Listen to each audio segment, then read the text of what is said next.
माझ्या चॅनलवर तुमच्या सर्वांचं खूप खूप स्वागत आहे। तर फ्रेंड्स, आज आपण बनवणार आहोत मालपुआ आणि तोही आपण दोन प्रकारे बनवणार आहोत। तर चला तर मग आता आपण आपल्या रेसिपीला सुरुवात करूया। तर सर्वात पहिलं आपण मालपुआ बनवायला काय काय साहित्य लागणार आहे ते बघून घेऊया।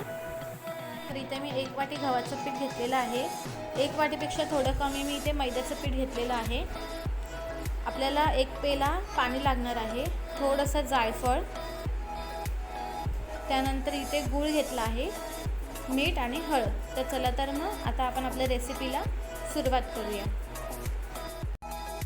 तर आता इथे मी 1 पेला पाणी घालून घेते वाडग्यात। त्यानंतर यात आता 1 वाटी गूळ घालून घ्यायचा आहे।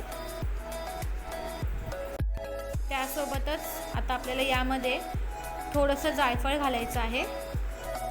त्यानंतर गूळ आपल्याला पूर्ण पाण्यामध्ये वितळवून घ्यायचा आहे।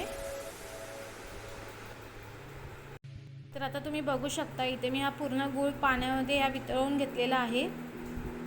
तर आता आपल्याला यामध्ये हळद घालून घ्यायची आहे, तर मी ते हळद घालून घेते आणि त्याचसोबत आपल्याला यात मीठही घालायचं आहे। तर इथे मी थोडंसं मीठ घालून घेते आणि आता त्यानंतर आपल्याला यामध्ये मैदा घालून घ्यायचा आहे। तर इथे मी मैद्याचं पीठ घेतलं होतं ते मी घालून घेते। त्यानंतर आता हे आपल्याला थोडंसं मिक्स करून घ्यायचं आहे आणि यानंतर आता मी 1 वाटी गव्हाचं पीठ घालून घेते। आता हे सर्व मिश्रण आपल्याला मिक्स करून घ्यायचं आहे आणि पातळ करून घ्यायचं आहे थोडं।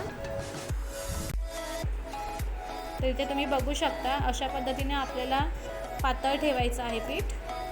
हे बघा, तुम्ही बघू शकता। तर चला तर मग आता आपण मालपुआ बनवायला घेऊया।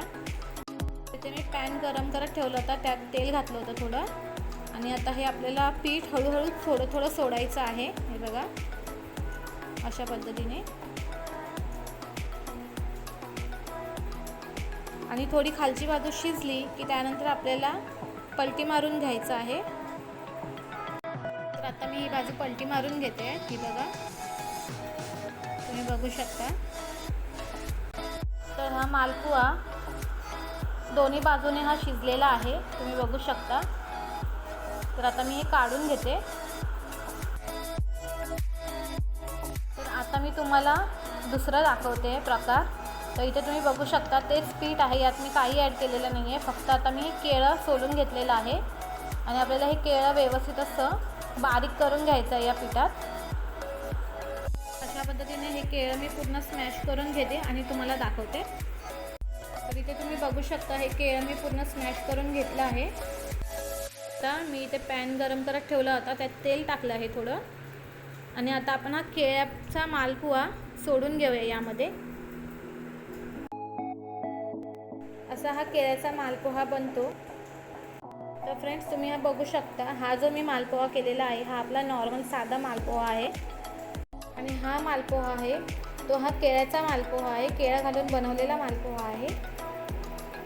तर फ्रेंड्स, तुम्हाला माझ्या आजच्या रेसिपी कशा वाटल्या मालपोह्याच्या त्या मला तुम्ही नक्की कमेंट्समध्ये सांगा आणि जर माझ्या चॅनलवर कोणी नवीन असेल तर प्लीज सबस्क्राईब करायला विसरू नका।